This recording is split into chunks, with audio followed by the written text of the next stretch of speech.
অবরুদ্ধ গণতন্ত্র মুক্তি পেয়েছে, মানুষের ভোটাধিকার আমরা ফেরত পেয়েছি। আমাদের এখন অপেক্ষা সেই ভোটাধিকার প্রয়োগের জন্য। আপনারা মুক্ত স্বাধীন পরিবেশে ভোটাধিকার প্রয়োগ করবেন আগামী 12 তারিখ ফেব্রুয়ারির, ইনশাআল্লাহ। এই ভোটাধিকার প্রয়োগের মধ্য দিয়ে বাংলাদেশ আমাদের শহীদরা যেভাবে দেখতে চেয়েছিল, শহীদের প্রত্যাশা অনুযায়ী, রক্তের অঙ্গীকার অনুযায়ী, জনমানুষের প্রত্যাশা অনুযায়ী একটা শক্তিশালী গণতান্ত্রিক বাংলাদেশ নির্মাণ করা হবে ইনশাআল্লাহ। আমরা সবাই রাষ্ট্রের মালিকানা ফেরত পাব। গণতন্ত্র যদি সুপ্রতিষ্ঠিত হয়, আপনাদের ভোটাধিকার প্রয়োগের মধ্য দিয়ে এই দেশের প্রত্যেকটা মানুষের গণতান্ত্রিক অধিকার নিশ্চিত হবে, মানবাধিকার নিশ্চিত হবে, সাংবিধানিক অধিকার নিশ্চিত হবে।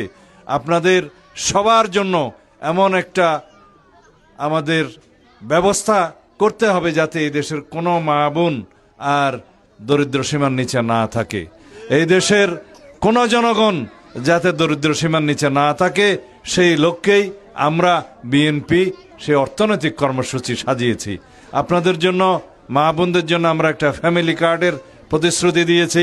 আপনারা নিশ্চয়ই ইতিমধ্যে জানেন। সেই ফ্যামিলি কার্ডের বক্তব্য হচ্ছে, যারা এটি অর্থনৈতিকভাবে দুর্বল তাদের প্রত্যেক পরিবারকে একটা করে ফ্যামিলি কার্ড দেয়া হবে।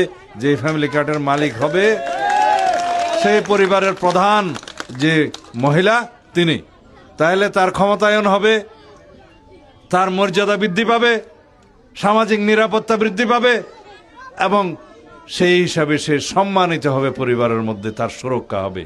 তাইলে নারীর ক্ষমতায়ন করার জন্য, মর্যাদা বৃদ্ধি করার জন্য, অর্থনৈতিক মেরুদণ্ড সোজা করার জন্য, অর্থনৈতিকভাবে সচ্ছল করার জন্য আমাদের সেই অঙ্গীকার আছে। কৃষকদের জন্য আমরা কৃষক কার্ড দেব, তার মধ্য দিয়ে সে ন্যায্য মূল্যে কৃষি বীজ, সার এবং সমস্ত কৃষি উপকরণ পাবে। তার উৎপাদিত দ্রব্যেরও ন্যায্য মূল্যে সে বিক্রির ব্যবস্থা করতে পারবে, আবহাওয়ার রিপোর্ট পাবে, সমস্ত কিছু পাবে।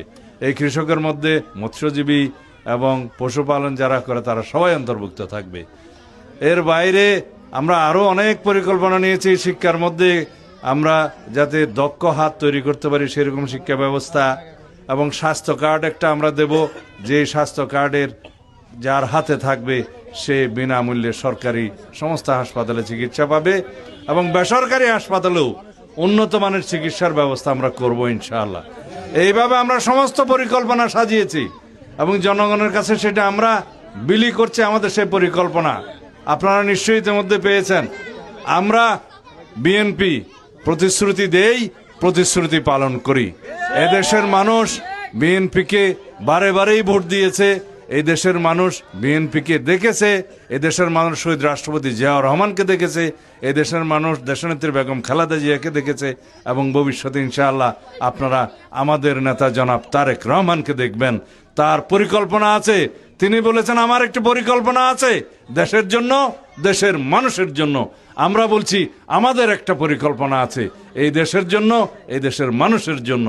ইনশাআল্লাহ আগামী ফেব্রুয়ারির 12 তারিখে আপনারা বিএনপির পক্ষে, ধানের শীষের পক্ষে সমর্থন জ্ঞাপন করবেন। আমরা আশা করি আপনাদের, আমাদের জনগণের, শহীদদের প্রত্যাশিত রাষ্ট্র নির্মাণ করতে পারব। আসসালামু আলাইকুম।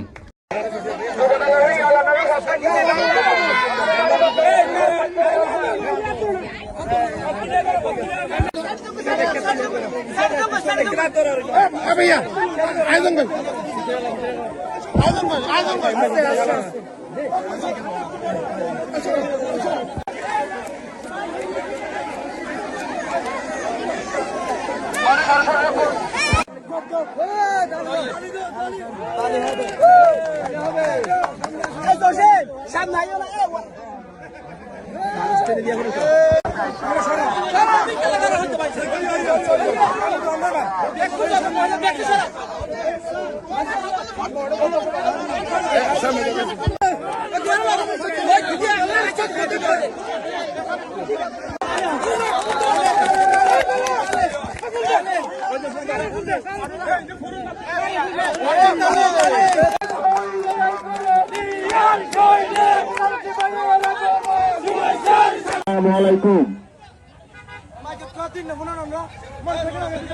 দয়া করে মোটরসাইকেল